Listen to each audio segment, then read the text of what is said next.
Hello, and thank you so much for joining us today. My name is Merle Massey. I am the coordinator for undergraduate research at the University of Saskatchewan. And with us today, we have Justin Longo, who is an associate professor with the Johnson Shoyama Graduate School of Public Policy, technically with the University of Regina. But those of you who know, Johnson Shoyama actually crosses both the University of Regina and the University of Saskatchewan. And Justin, thank you so much for being with us today. Our session today is on data visualization and infographics. And I'll just say the largest in-person session we've had in about 2 months. So well done. Wow. Thanks so much, Merle, and thank you for the invitation. Thank you to everyone who's joining us today. That is a really gratifying turnout. So I hope that the bit that I've got for you today is worthwhile and interesting, and happy to take any questions at the end of my little run through here. So I am talking about data visualization and infographics. And to be clear, and I understand that Dr. Massey is going to do a similar session soon on research presentations and communication, specifically looking at things like research posters. My view and my take is a little bit different. Because I work in the School of Public Policy at Johnson Shoyama, my focus tends to be on the professional activities that our students sort of emerge into upon graduation. Typically, our students, one of the things we train students in the Graduate School of Public Policy for is to serve as what are called policy analysts in government, people who primary job is to synthesize a large amount of information gathered from various sources and communicate it to decision makers. Usually we have in mind someone like a deputy minister or a minister in government, and to communicate that information in a really synthesized and comprehensible way. We talk about things called briefing notes. Briefing notes are typically two-page text-based documents that, as I say, synthesize a large amount of information. How I view infographics and their component parts of data visualization as being the sort of visual equivalent of a briefing note. Can you communicate a large amount of information in a comprehensive and simple way to a non-specialist decision maker or someone who needs that information to base their understanding or decision based on that information? So again, the simple idea is, can we think about briefing notes and their visual equivalent in this idea of infographics and their component parts? So just to be clear, the idea of data visualization and infographics, their connection is that I see data visualization as a way of analyzing data and communicating mostly quantitative findings in visual or graphical form. Individual data visualizations are things like charts and graphs. A pie chart is a data visualization that you take numerical data from in order to convert it to that visual form. When you take a combination of those data visualizations along with other things like graphical images, they can be a picture of something, they can be a cartoon type drawing, add into that visual linkages, ways of connecting different parts of an overall infographic with a little bit of an explanatory text. That to me is what combines to make an infographic. So I just want to be clear that the distinction between the two things, data visualizations are the individual components of going from data and information into a graphical form. When you combine that with other things like images and text and putting it together into a visual narrative, that's what I call an infographic. I've got a few big picture questions that I'm going to sort of pose at the beginning, and hopefully we address them throughout and come back to them. But the first step is back to my point about these being visual, if you will, briefing notes. Can we use visualization and infographics to be a useful supplement to inform a generalist audience and to support decision making? Decision making can be everything from a minister having to decide on a new policy to you deciding what kind of car you might buy. So a decision making in a really broad sense, but can infographics be helpful in that? Secondly, infographics and visualization tend to have this idea that they should be visually appealing, that they should be nice to look at, that they should be cool, or they should be attractive in some way. And I think there's a tension or a balance to be struck. And we have to think about where that balance is between what is an appealing visualization in an infographic and what's an accurate and helpful representation of the data. We'll come to that question in a little bit. And lastly, in a big question, which I still struggle with, and other people who do this a lot struggle with, is what makes a visualization or an infographic effective? And sometimes that, if you will, the beauty is in the eye of the beholder. Does it work for the audience? And you have to think about who you're trying to communicate this information to, and try and put yourself in their position, which can be a really hard thing to do, obviously. But in terms of effectiveness, this is not a simple question. There are good examples, there are bad examples. There are certain principles we can work with, but we also have to think um, about the appealing to the audience that we're trying to communicate to. So let's start with a couple of examples. And just to get you involved in this, there's a process by which you can vote or answer these questions, which I'm going to pose to you. You can see the vote link down at the bottom here. This etc.ch link. This is one link for all of these questions. But the first question has to do with tuition at universities. I'm going to skip to uh, a larger of this so that we can have a look at it together. There we go. Okay. So I hope that everyone can see this version of it. And if I scroll in, that you're seeing a magnified version of this graphic. This is Actually, an we're info. not. Can you hit your share Oh, button again and see what's happening? okay. So back to WebEx. I'm going to Sorry. share. Yep. No, thanks, Merle. There we go. That should do it. If I go like that, you should be able to see that. Yes, we sure can. Okay. Thank you. All right. Good. Okay. I'm going to be doing a little bit of jumping around today, so bear with me as I go between the different screens. But this infographic includes information from 100 universities in the United States. And let me quickly explain this to you before you go to the link I shared to see if you can answer the question I'm going to pose to you. We're going to look at Columbia University, and there's an annotate button here somewhere. Okay, so we're going to look at Columbia University here. This is the #3 ranked university according to what used to be called U.S. News and World Report University Rankings, called the U.S. News Rankings of Universities, #3. It costs $61,850,000 per year to go to Columbia University. I don't know if that includes living in the Upper West Side of Manhattan in Jerry Seinfeld's old neighborhood. But Columbia University is listed as the most expensive university just based on tuition. If I understand properly, Canadian students at the U of S, maybe around 10,000 per year, a little bit less. International students can be in the 20,000 range. So by no means is university cheap, but it could be worse. It could be Columbia. The green dot over here is the number of students enrolled at Columbia in this current year. That dot increases in size based on the size of the enrollment of the university. So you see University of Southern California has 19,000. The color coding, dark green are private Ivy League universities. Light green are private universities not in the Ivy League. I'm not sure why that's an important distinction, but it is. And the number in the, is that not a pentagon, septagon, is their ranking. You see the tuition level, and it's using a kind of radar graph to indicate how far from the 0 point and how far from the national average tuition is. So as you trying to scroll down in this diagram, I think I might need to get rid of the annotate button. Okay, there we go. As you move from the center outwards, the radar arm on each of these universities goes further out and shows the highest point, that's 61,000. Sorry. The question I've got for you, having told you having explained this infographic to you, which is the first test of an infographic, how much explanation does it require? If I can go back to the slide deck. And if you could go to the link that was in the slide deck. We've put the link into the chat. Okay, thanks, Merle.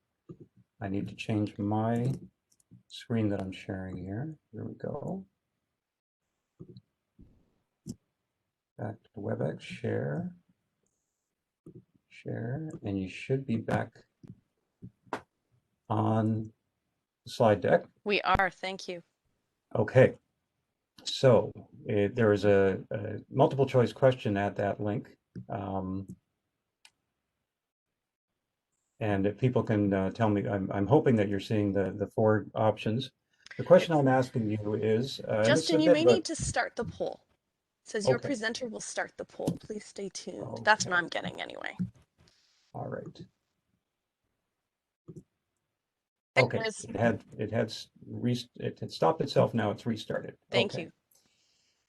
The simple question I'm asking, or not simple, but I'm simplifying the question here. You have a certain amount of money to spend on tuition. You would like to be in a top 20 school in the United States. Assuming you can get into that school, that's not a problem. You've got four options to choose from based on this information in this infographic.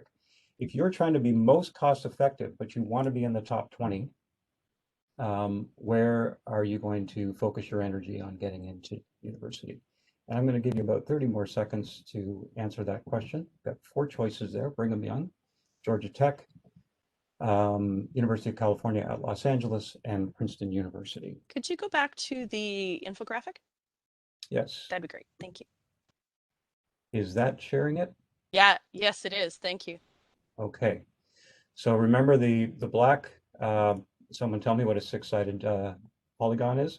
The black polygon is the number, is the ranking. The dollar value, I'm assuming here out-of-state tuition. Another thing about American universities, when it's a state school or a public school, you have in-state tuition and out-of-state tuition. It's based on your residency. It's kind of like the Canadian student international distinction we use in Canada. Huge difference in the amount of money. But if we can just stick to the not red numbers, the red numbers are if you were an in-state student. Let's assume you're an out-of-state student for the purposes of this question. Trying to be as cost effective as possible, but going to a top 20 school. And a few more seconds. And can you see the poll results? Yes, we Oh, sure can, and they're popping in now. okay. So if I remember the listing here, the top one was Brigham Young, second was Georgia Tech, UCLA, University of California, Los Angeles was the third one, and the green one, the fourth one, was Princeton. The maybe an unfair question, the way I was posing it and interpreting it, to get into a top 20 school at a cost-effective way, UCLA is the highest ranked of the lower cost universities, lower cost being a relative thing here. The point I have about this exercise on this first infographic is this a helpful infographic? It's kind of pretty, it's kind of interesting, it's got a lot of information in it, but if you are trying to make a decision based on this infographic, how helpful was this? And I think based on the responses, um, it's not a conclusive answer, but I think that this diagram could be a little more helpful in what it's trying to present to us. Let's go to the next one. This infographic is, and I will put up a larger version here, is asking how easy it is for an expert to brute force hack your password. The uh, top column has the way in which your password is configured. Is it's numbers only, letters, lowercase letters only, upper and lowercase? Does it combine numbers, upper and lowercase letters, or do you include symbols in that last column? And then in the rows going down the left-hand column, it's the number of characters in your password. So what I'm going to ask you to do here is to look at this chart, think about the password you use, say, to log into the university systems. How many characters are in that password, and how is it configured? Is it numbers only, lowercase letters, and so on? Find the coincidence of those two things. And then based on this chart, how long would it take an expert hacker to brute force hack your password? Okay, so look at that chart for a minute. I'll go on to the next question in the poll. And then you can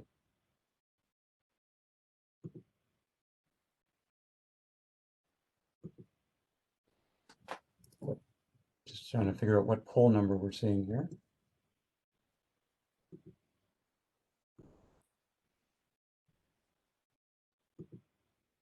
Hmm. I think it's still on poll number 1. Looks like it's still on poll number 1. Can you move it down to poll number 2? Can you click on poll number 2? Yes, I'm trying to do that. There it goes. There we go. Okay, so it's now on poll number 2. So again, if you can go, based on the infographic, think about how many characters in your password you normally use for something like logging into the university. How is it configured? Find that intersection, and then the options are uh, instantly, within seconds, within minutes, within hours, within days. I believe years is also, no, sorry, months and then years, and then basically a long time. And I'll give you a few more seconds on that one.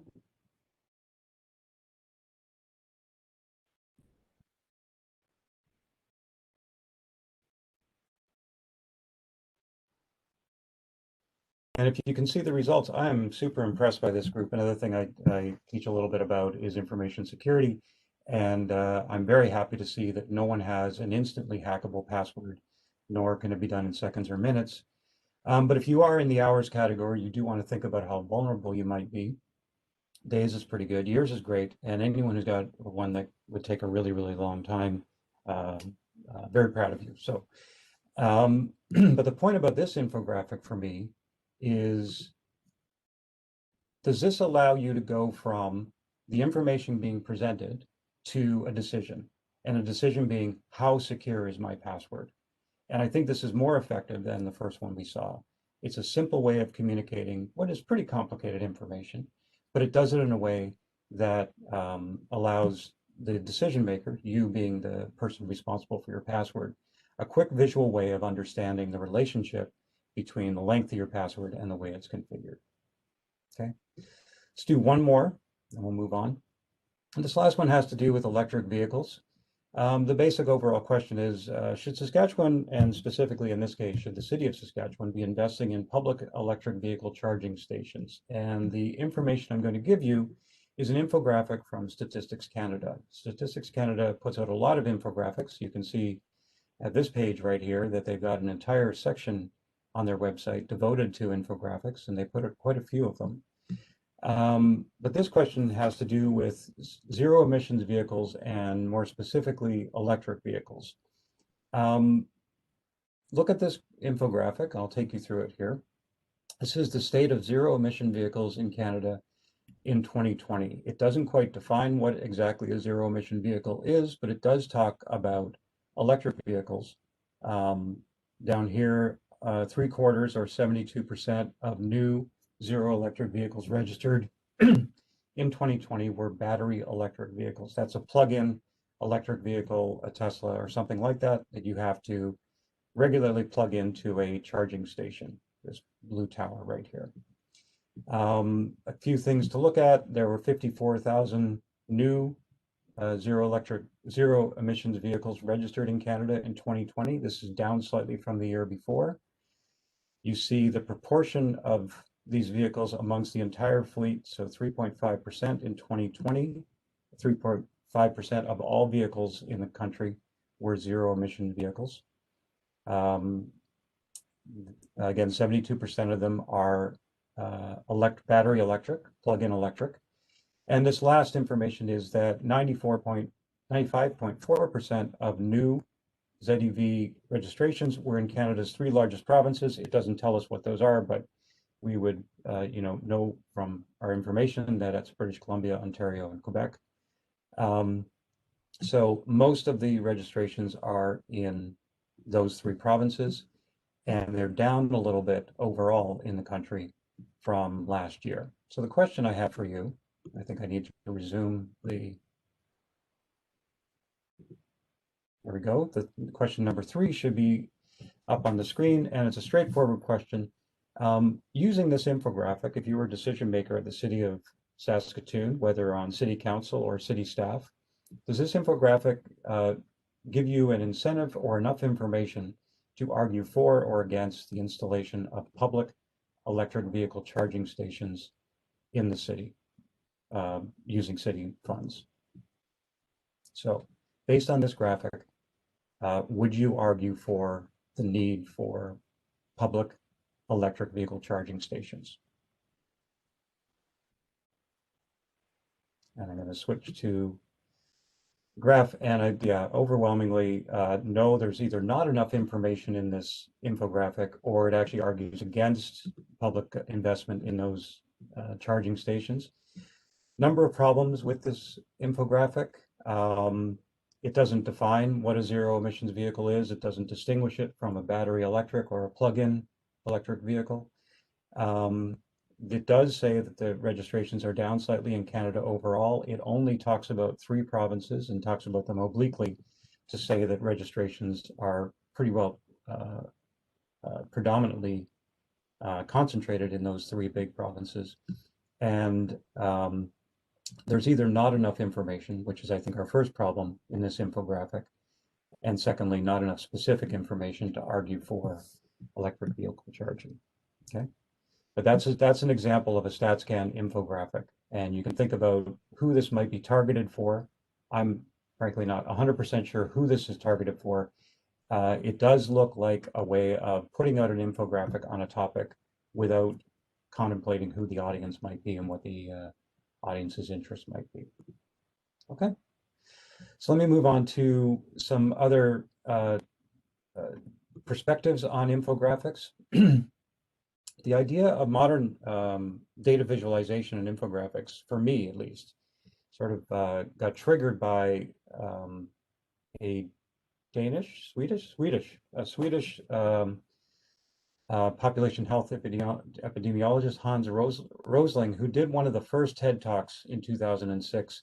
And I call it his Magic Balloons TED Talk, but it's the original TED Talk is linked here. You can find it on the internet. He also did a sort of a more high-tech version, which I'm going to show you with the BBC. Sorry, okay, so this is so as I say, I consider Rosling to be sort of the godfather of this modern data visualization movement. He's using high-tech means, that's extremely high-tech using a production team, but his use and promotion of the Gapminder tool that Google ultimately bought and became part of Google's visualization strategy was a way of telling a story using data. So there's a huge amount of data underlying what he's doing there with this sort of the magical movement of these balloons. But it is a way of, you see how he tells a story through his data, and he uses the visualization and the dynamic movement of that data to tell that story. So traditionally, when we think about infographics and data visualization, we're thinking about printed artifacts. We're thinking about documents that are static, but I think the real power here is in the idea that these can be dynamic things that can move either in relation to the input of the viewer, so there's some kind of interactivity, or in a more of a video way of watching something happening in front of you. But I like the way also he started that talk by explaining every single element in the graphic really clearly. What do the axes mean? What do the bubbles mean? The size of the bubbles, their color, and their movement in the 2-dimensional space. Okay. Sort of someone who's taken up the torch from Rosling is David McCandless, and he was a journalist, but now independently runs a website called Data is Beautiful. This is his TED Talk from more recently, 2010, and I'm just going to show you the first couple of minutes in which he talks about a specific type of data visualization called his $1 billion-ogram. So let's have a look at that. It feels like we're all suffering from information overload or data glut. And the good news is there might be an easy solution to that, and that's using our eyes more. So visualizing information so that we can see the patterns and connections that matter, and then designing that information so it makes more sense, or it tells a story, or allows us to focus only on the information that's important. Failing that, visualized information can just look really cool. So let's see. This is the $1 billion-ogram. And this image arose out of frustration I had with the reporting of billion-dollar amounts in the press. That is, they're meaningless without context. 500 billion for this pipeline, 20 billion for this war. It doesn't make any sense. So the only way to understand it is visually and relatively. So I scraped a load of reported figures from various news outlets and then scaled the boxes according to those amounts. And the colors here represent the motivation behind the money. So purple is fighting, and red is giving money away, and green is profiteering. And what you can see straight away is you start to have a different relationship to the numbers. You can literally see them. But more importantly, you start to see patterns and connections between numbers that would otherwise be scattered across multiple news reports. Let me point out some that I really like. This is OPEC's revenue, this green box here, 780 billion a year. And this little pixel in the corner, 3 billion, that's their climate change fund. Americans, incredibly generous people, over 300 billion a year donated to charity every year, compared with the amount of foreign aid given by the top 17 industrialized nations at 120 billion. And then, of course, the Iraq war predicted to cost just 60 billion back in 2003, and the mushroomed slightly. Afghanistan and Iraq mushroomed now to 3,000 billion. So now it's great. Now we have this texture and we can add numbers to it as well. So we can say, well, a new figure comes out. Let's see, African debt. How much of this diagram do you think might be taken up by the debt that Africa owes to the West? Let's take a look. So there it is, 227 billion is what Africa owes. And the recent financial crisis, how much of this diagram might that figure take up? What does that cost the world? Let's take a look at that. Douche, which I think is the appropriate sound effect from that much money. 11,900 billion. So you can see the link in the slides here to the current version of the billion-dollar-ogram. It's an interactive one that you can click on to see various elements of it. Government of Canada publishes something similar to that. I think I have that open. No, I don't. The Government of Canada uses its the federal budget and puts it into what's a tree map. Essentially, McCandless's billion-dollar-ogram is called a tree map. And you can see how the federal government budget is divided into different elements, or the different constituent departments or programs. Yeah, should have loaded that earlier. There it is. Okay. Ministry of Finance takes up most of this as it transfers to governments and individuals. National Defense, other elements. You can see all the different parts of the government based on departmental lines where the federal budget goes. So that's a simple use of a tree map to give you a sense of the huge federal government budget. And one more thing from McCandless's current work, this site informationisbeautiful.net, you can see the coronavirus data dashboard, something like percentage of population vaccinated. You can see that Canada's in third place right now behind United Arab Emirates and Chile, with second doses, Canada being in fourth place, with Israel moving up in that category. So this is a nice way of displaying a lot of information in data visualized form, and again, building on David McCandless's previous work. So you heard at the beginning of McCandless's talk that he says, at a minimum, even if you don't accomplish this thing about making data understandable, maybe it just looks cool. And one of the criticisms of McCandless's work and similar work is that we're putting a lot of effort into making this data look cool and not so much understanding as to whether it actually helps us understand the situation better.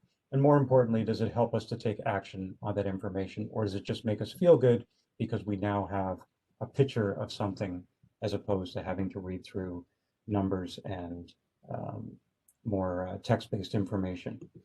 There is a link here to a discussion between McCandless and Neville Brody, speaking on the BBC. I won't play this. It's a little bit esoteric and slightly boring, but it does reiterate this point that we might be falling into a trap of making things look really cool and attractive without thinking about whether it helps us to understand the situation any better And more to the point, does it help us think about how to act on that information, which should be the core of information in support of decision making. Does it allow us or help us to take action? Let's look at some examples, though, of data visualizations. There is a website, or not a website, sorry, there is a community on Reddit called Data is Beautiful, which is sometimes pretty geeky and insidery, but they do sometimes have some interesting, or regularly have interesting visualizations. I guess the question is, again, are these helpful? This is a sort of a population map or an activity map of Manhattan throughout the week. You can see along the bottom, days of the week, say that again, from Monday to Sunday, and across the top, the faster moving bar is the time of day. Just so you're clear on where this data is coming from, this is simply turnstiles on the New York subway system. So this isn't actual people. This is just people moving through the New York City subway system throughout the week. But you can see how midday, these big spikes of activity happen in the financial district down here in the south and in Midtown. So again, a really cool visualization. I do come back to the point, what does this do for us, and does this give us information that is helpful? I suppose one might argue that if you want to know when to avoid really intense crowds in the New York subway system, this is a nice visualization to tell you what days of the week and what times of the day you can avoid that. But on the other hand, it's on the face of it, its primary purpose or benefit is that it looks really cool. It's a quick one that I did a number of years ago, which was just a simple way of trying to represent ranking data. So I gave my respondents in this survey 5 things to rank. Policy archetypes are simply things like, how do you do your job, basically. It gave them 5 categories with explanations, and it said, rank these 5 on how you think you most do your job. How does your job define based on these archetypes? People would rank them. They would come in a particular order. And then I had, based on the surveys, in this case, 129 respondents taking these 5 things and ranking them differently. And the question is, well, how do you make sense of that? In this one, I simply drew an individual 5-sided diagram, a polygon, that included the ranking based on each person. So if someone said synthesizer number 1, that would be the highest ranked. It would be up at the top of the axis. And if they said technician was ranked lowest, number 5, it would be closest to the axis. I took all 129 of those and overlaid them. Each individual polygon was separately shaded, individually shaded to 1/129th. And by overlaying them, we see where the sort of concentration of ranking falls. And the darkness of this diagram shows up above the midpoint, closer to the synthesizer category and connector category than away from the technician category. And again, this is a combination of data visualization and analysis, a way of making sense of ranking data, which can be a challenging thing to do in survey research. Some other simple examples. So we're going to move on to some examples of infographics. Maybe I can blow these up a little bit so they're a little bit easier to see, but this is a carbon footprint diagram. It's a clever way of talking about carbon footprint for individual countries. Each of these circles is an individual country in the world, and they represent the amount of carbon dioxide. This isn't population-based, this is purely based on the amount of carbon dioxide emitted by those countries in a given year. I'm not having much success blowing this up. Hit present. Maybe let's try that, see if it'll just make the screen as large as we can. Better.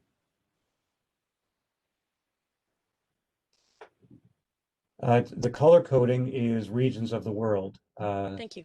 Is that a little better? So we see the sort of tan color up in the top here is Asia, South Asia, China, India, Japan, South Korea, China being the biggest up in this area.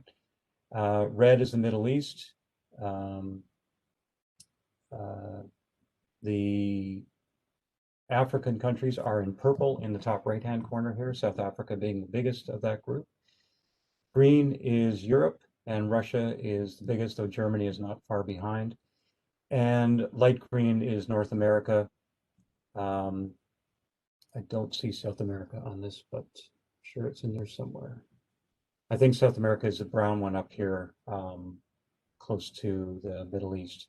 But it's a really quick way of saying what is the total carbon output of every country in the world, and how do they look relative to other countries? Again, there's no information here based on population or resource intensity, industrial intensity, but this is a simple way of viewing the carbon output of every country in the world relative to each other. And the footprint idea, the carbon footprint metaphor, comes through in the way that the circles are configured.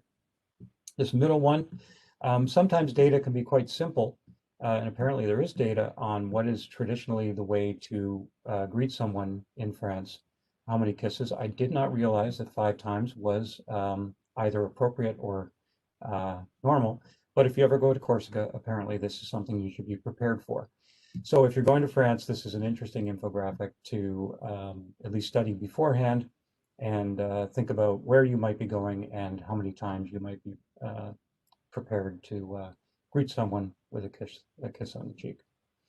Sometimes infographics are really not data based at all.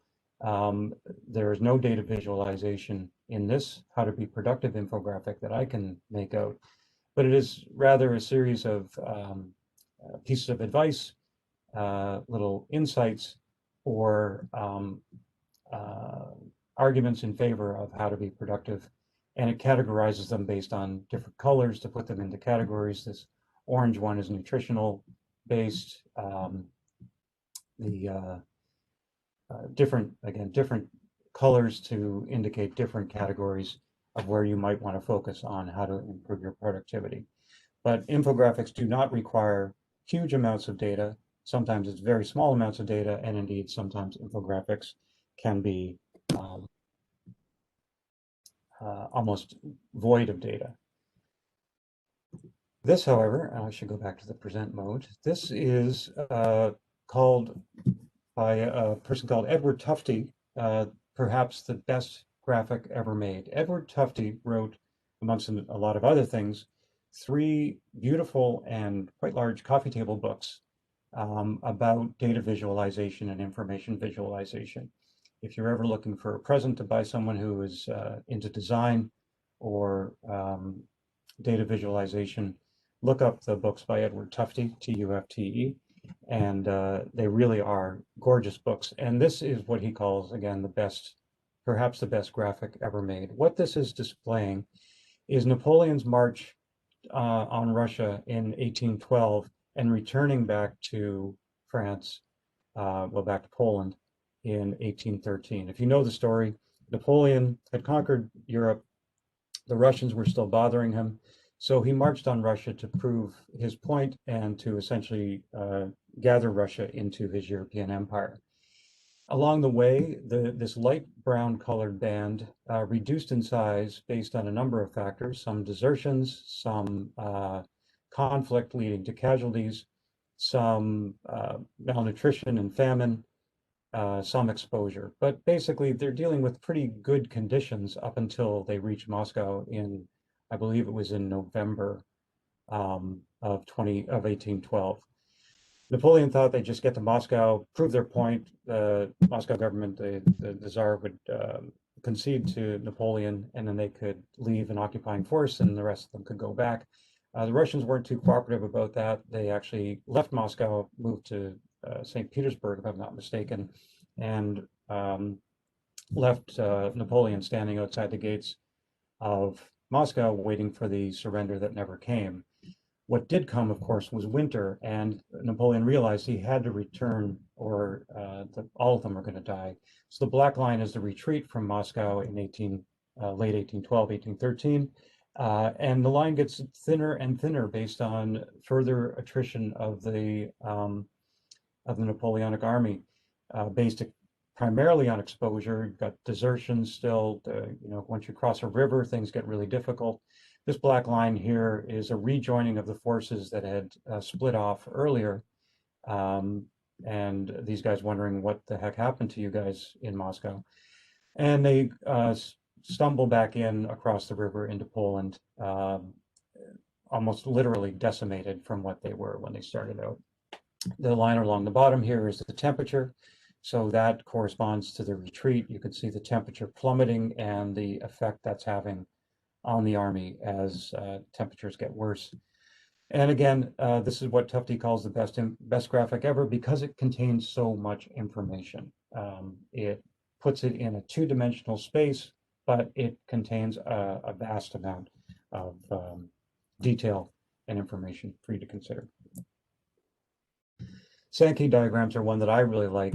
This is a different way of communicating. When you have a total amount and it's flowing into different constituent parts, a Sankey diagram, or sometimes called a flow diagram, is a really nice way of saying where does all the stuff that we start with go into its different components. This can be done for a budget. You can do this for a personal budget. So if you have your total income or total amount of spending, how much goes to rent or mortgage, how much goes to food, how much goes to entertainment, how much goes to taxes, how much goes to different sources, and you just segment it off into these different flows. This is the total amount of corn produced in the United States in a given year, and the different parts it goes to. You see it being, some of it goes off to ethanol production, some of it goes to animal feed. There are different ways that you can think about where does this total amount of corn go. This is a different way of thinking about a Sankey diagram. Interprovincial migration in Canada, this is the period 1956 to 61. The flow diagrams on the top are those leaving a particular province and going elsewhere. So, oh, sorry, the arrow here, I'm going to get my annotation tool. This one shows out migration from British Columbia, 52,000 in that period, 1956 to 61. And if you follow the pink line up, you can see that some of it went to Alberta, some of it went to Saskatchewan, Manitoba, Ontario, and further points east. If we look at Ontario out migration in that period, 114,000 out, some coming westward to almost equally to the four western provinces, and some of it, a lot of it going to Quebec, some to the Maritimes. A lot of out migration from the Atlantic provinces, some returning to other Atlantic provinces, but others going to Ontario and further points westward. So again, you could put all this information in a table, but to me, this is a nice way of thinking about how to visualize this data in the Sankey diagram.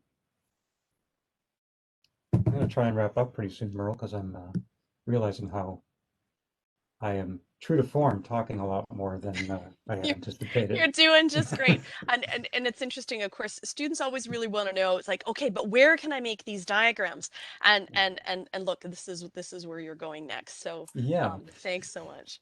Okay, so this is I mean, like, as I say, a really rough guide. If you're going to do data visualizations and infographics, how do you do it? I think first you really should start with what story you're trying to tell. And part of that is, what is the audience? Who are you trying to tell the story to? Because if you don't think about what the audience needs to know, you're going to end up telling a story that's not interesting or helpful to them. Data is usually at the foundation of an infographic and data visualization, well, certainly at a data visualization, but at an infographic. So think about what data you're going to use and organize your data. So don't start drawing diagrams and information visualizations until you have a good sense of what data you have and can get. Building data visualizations can happen in something as simple as Excel. There is the Reddit community I showed you, Data is Beautiful, tends to use tools like R and Python, but you can do it in something as simple as Google Sheets or in Excel, just to draw simple data visualizations. Assembling them in an infographic, some of my favorite tools are Infogram and Pictochart. Canvas is also, I should have put Canvas in there, C-A-N-V-A-S, is a nice tool for doing infographics which are not constrained by page size. One of the things you want to think about in terms of your infographics, and it's about your audience, is how are they going to be viewing this thing? If it's going to be viewed on paper, you do have to think about how it's going to look when it's printed. But generally, you're more likely you're going to be sending your infographic to someone, or someone will be viewing your infographic on something like an iPad or on a computer screen. And in that case, you're less constrained by page size. Canvas uses a sort of a scrolling mechanism to have an infographic which can be very, very long, but quite narrow. And it's the idea that the viewer simply scrolls through and reads this narrative that you put together and it's not constrained in terms of length. After a while, if it's too long, it's hard for the reader to follow. But think again about who's your audience and how are they going to be viewing this thing as to whether you need to design it for a printed page or for something more dynamic, like Prezi. Prezi for me is also really good because Prezi allows you to present a overall image. The person looks at the initial page of the Prezi and gets an overall impression of your infographic, but through the way you structure it, allows the person, or the person is guided through the way that the different component parts of the infographic come together in a sort of a flow or narrative. And at a minimum, I've seen people do infographics in PowerPoint. They tend to look a little bit rough and they're kind of inflexible, but you can certainly build at least a prototype in something like PowerPoint. The Guardian is a really good, they're doing really good data journalism, and they've got very good resources for infographics. So they have a collection of data visualization tools. So I said, start with Excel, but you can certainly go in a lot of different directions with doing data visualization. And this list from The Guardian is a great place to start, kept up to date on useful tools. And I also, this is a different website, but this is another collection of infographic tools and resources of the likes of Infogram, Pictochart, and Canvas. A couple of notes I want to leave you with. Is the chart saying what you think it's saying? So as much as we want to be accurate in presenting the information underlying the data visualization, sometimes people use charts to mislead or to present something in a more positive light or in the light of what their agenda is trying to promote. We would never want to do that. We're going to do it purposefully. I can't stop you, but we wouldn't want to do it accidentally. So we want to make sure that we're using principles of data visualization, things like having an axis that is labeled and is common. If you've got two different variables on the same chart and you're using one axis, the axis should be clear and the data should be relational to that axis. This one uses two unknown invisible axes to present information, and it does it in a way that is trying to make a point or drive a particular agenda. So sometimes data visualizations are inaccurate, sometimes purposefully, but we should guard against doing it accidentally. So there's a lot of things that go into making infographics compelling and convincing. This is a really quick one I want to show you on a new approach to food labels. Food labels, if you ever looked at them, are pretty confusing and contain a lot of information. Could we simplify them? And this is an approach to say, can we have a rating out of 5 for concepts like nutrition, the degree to which the food you're consuming is close to its original form, its natural form, or is it highly processed? That's called foodness. And then welfare has to do with both environmental and animal impacts from its production. You can have a total score, 8 out of 15, with a color coding, really quick, and if GMOs are important to the person, a really quick visual to say, tell me about this food without making me read about riboflavins, whatever they are. There's a bigger view of that. And I want to leave you with just some critiques of some bad infographics. I think this is my last one. It is. I'll go back to my main screen. So the Guardian collected some bad infographics. This one is certainly making a point. This is year-on-year data, number of nurses recruiting into the national, the New South Wales, Australia, New South Wales health system. 43,000, 43, 43, jumps to 46 and 47. Clearly the representation of these stick figures is not proportional to the numbers that are being communicated. Spider diagrams, some people love them. If you can tell me what that means, thank you, because I don't know. Also called radar charts. But think about, be sympathetic to your audience and how much cognitive load you're imposing on them interpreting the diagram. pie charts, your number should equal the proportion of the pie. That does not look like 76% of that pie to me. And this is just, tree maps are great, and McCandless's billion-dollar-gram is helpful. This one just gets overwhelming.